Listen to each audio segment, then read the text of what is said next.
Syederalun anggota DPRK Aceh Barat Daya melakukan inspeksi mendadak ke Balai Benih Unggul BBU Kecamatan Tangan-Tangan Rabu lalu. Dewan melihat keberadaan 100 unit mesin perontok padi yang dibeli melalui Dinas Pertanian dan Peternakan setempat. Sidak ini sendiri dilakukan menyusul adanya penolakan dari masyarakat.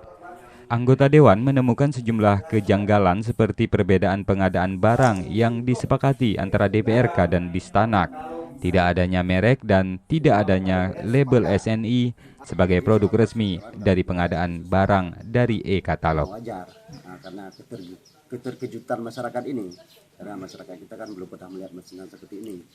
Nah, untuk itu mungkin dalam waktu dekat ini kita akan adakan pelatihan untuk petani yang penerima pedal tracer.